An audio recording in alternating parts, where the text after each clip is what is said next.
बिस्मिल्लाहिर्रहमानिर्रहीम सल्लल्लाहु अला मुहम्मद। तमाम देखने और सुनने वालों को नाहिद अहमद जलानी का सलाम। नाजरीन, आपको जलानी जी यूट्यूब चैनल पर खुश आमदीद। अल्लाह अज़्ज़ा वजल से दुआ है, अल्लाह अज़्ज़ा वजल आपको जहाँ भी रखे अपने अहले खाना समेत बाखरियत रखे, खुश भी रखे और महफूज भी। नाज़रीन कराम, अपनी गुफ्तगू का आगाज़ करने से पहले तमाम ख़वातीन और हज़रात से यह गुजारिश है जो हमारे चैनल पर भी नए हैं वो हमारा चैनल सब्सक्राइब फरमा लें ताकि रोज़ाना आप तक हमारी नई वीडियोज़ आसानी के साथ पहुँच सकें। बिला तहीर अपनी गुफ्तगू का आगाज़ करता हूँ। इस्लामाबाद के 3 हलके रिवर्स और हाई कोर्ट के जज को निशान इबरत बना दिया और इस्लामाबाद हाई कोर्ट के 7 अदद जज एक साथ हो गए और मैच भारत के हाथों हारने के बाद अवामी रद्द अमल क्या है, इन तमाम इश्यूज़ पे मैंने बात करनी है।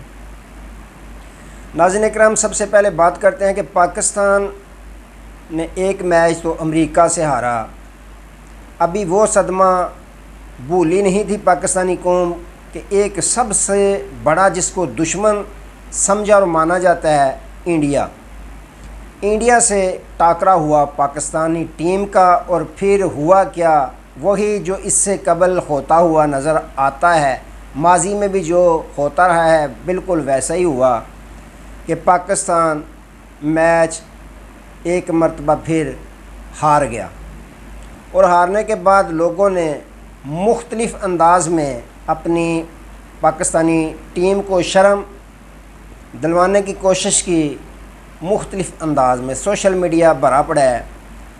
एक सारफ ने लिखा कि इस पाकिस्तानी टीम को सिरे से ही ख़त्म कर देना चाहिए। एक ने लिखा कि कोई बात नहीं, हार और जीत खेल का हिस्सा होता है, इस शिकस्त को बुलाकर नए जोश व जज्बे के साथ अगले शिकस्त के लिए तैयार होना चाहिए हमें। तो एक सारफ ने लिखा कि मैच इंडिया के हाथों हारने के बाद जो चेयरमैन पीसीबी मोहसिन नकवी साहब हैं, उन्होंने वज़ीर दाखिला मोहसिन नकवी साहब के साथ हंगामी हालत में मुलाकात की और इस मौका पर सेनेटर मोहसिन नकवी साहब भी मौजूद थे। यानी ये बताया कि अगर एक शख्स जिसका तजर्बा ही नहीं, जिसको क्रिकेट की अल्फ़ो बे का पता नहीं, उसको अगर आप चेयरमैन पीसीबी लगा देंगे तो रिज़ल्ट फिर इसी तरह का देखने को मिलता रहेगा आपको। और साथ ही ये भी हुकूमत पाकिस्तान को बताया कि अगर एक शख्स को आप 3-4 ओहदे इकट्ठे दे देंगे तो उसको यही नहीं समझ आएगी कि मैंने किस ओहदे के लिए कौन सा कारनामा मैंने सर अंजाम देना है। तो नाज़रीन इकराम, पाकिस्तानी कौम बहुत ज़्यादा दुखी हुई जिस तरह की हमारी पाकिस्तानी टीम ने कारकर्दगी दिखाई है।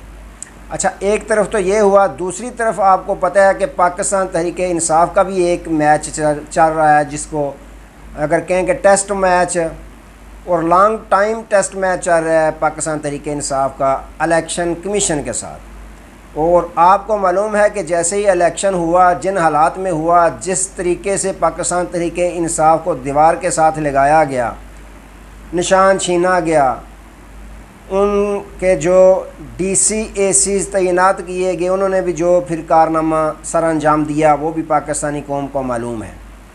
इलेक्शन होने के बाद फिर आपको पता है इलेक्शन में जो बेज़ाब्तियाँ हुई होती हैं या धांधली हुई होती है, जो इतराज़ात होते हैं किसी फ्रीक को भी, उनके लिए इलेक्शन ट्रिब्यूनल बनाए जाते हैं। और यहाँ पे इलेक्शन ट्रिब्यूनल भी ऐसे बनाए गए कि सुस्त रवि का शिकार के बस स्लो चलते रहें, ना कोई फ़ैसला हो ना आए।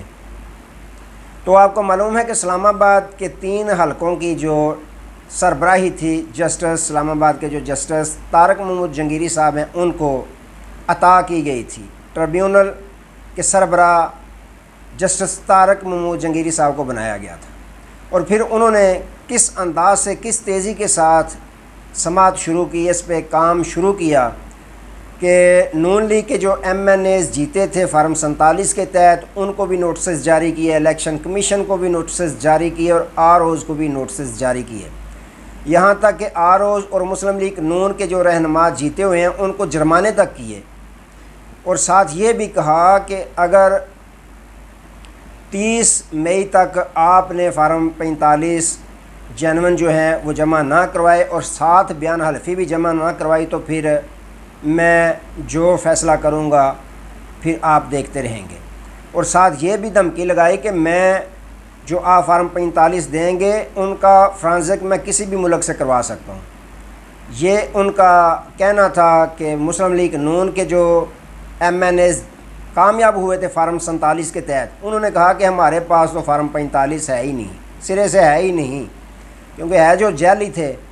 तो फिर उन्होंने क्या सोचा कि ये तो जान नहीं छूटेगी, वो भागते हुए चले गए इलेक्शन कमीशन ऑफ पाकिस्तान के पास कि हमें ये ट्रिब्यूनल जो है जिसकी सरबराही जस्टिस तारक महमूद जंगीरी साहब कर रहे हैं ये कबूल नहीं, हमें हमारे जो केस हैं किसी और जज के पास, ट्रिब्यूनल के पास लगाए जाएं। उन्होंने फ़ौरन से पहले इलेक्शन कमीशन जैसे इंतज़ार में बैठा हुआ था, फ़ौरन से पहले उनकी दरख्वास्त को मंजूर किया और आज उसकी समाअत थी और फ़ैसला भी आ गया। फ़ैसला क्या आया कि जिसकी तवक्को की जा रही थी वही फ़ैसला आया। इससे पहले आपको बताता चलूँ कि पाकिस्तान तहरीक इंसाफ के जो शुएब शाहीन साहब हैं और अली बुखारी साहब हैं जो जीते हुए थे फार्म 45 के तहत, और जैसे जस्टिस तारक जंगीरी साहब ने फार्म 45 मांगे, उन्होंने पेश किए, पाकिस्तान तहरीक इंसाफ के तीनों जो रहनुमा जीते हुए थे उन्होंने पेश किए, साथ ही मुस्तफ़ा नवाज़ खोखर साहब ने अपने किए और TLP के या जितने भी आज़ाद और थे उन्होंने भी जब पेश किए तो सब के मैच कर गए।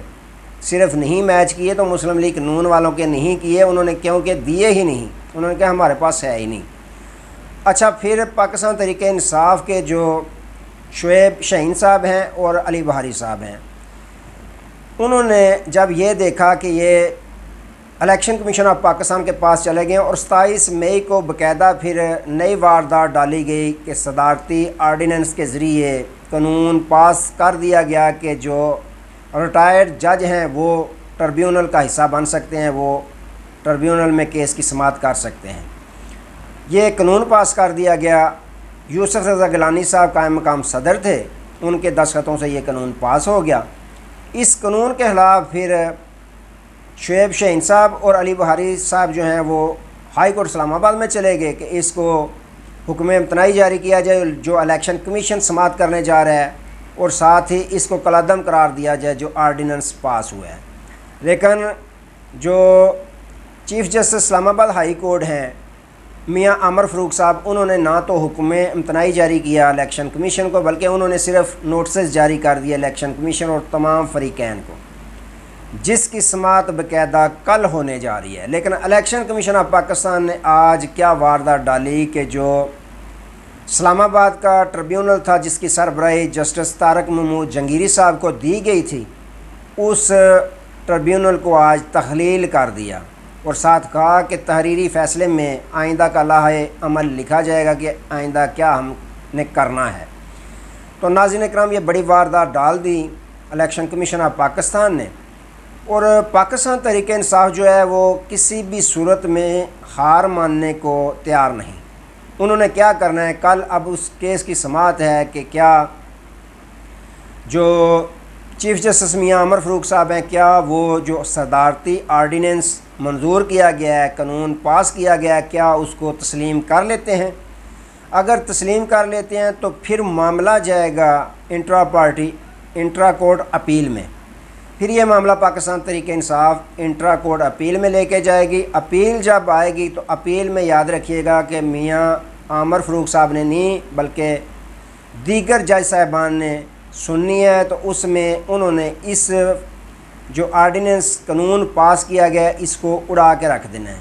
उसकी वजह क्या है?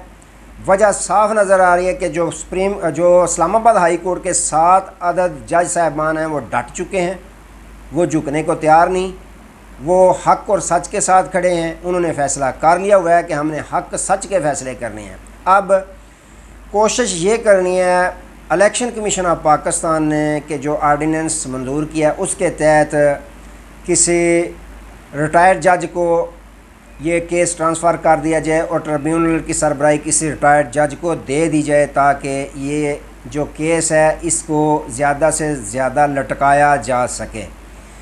क्योंकि इलेक्शन कमीशन ऑफ पाकिस्तान को साफ नज़र आ रहा है कि इस्लामाबाद हाई कोर्ट के 8 में से चीफ जस्टिस साहब को छोड़कर 7 अदद जो जज साहिबान हैं उनके फ़ैसले हमेशा एक जैसे ही हो रहे हैं और वो हक़ और सच के साथ फ़ैसले करते नज़र आ रहे हैं।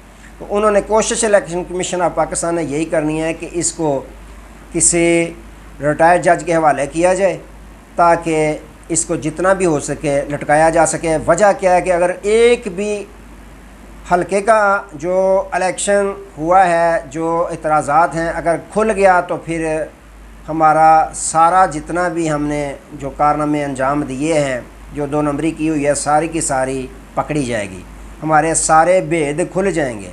तो इसलिए कोशिश यही करनी है कि रिटायर्ड जज की स्पुर्द ये जो है ट्रिब्यूनल कर दिया जाए। लेकिन पाकिस्तान तहरीक इंसाफ हार मानती हुई नज़र नहीं आ रही, वो आखिरी गेंद तक जाएगी।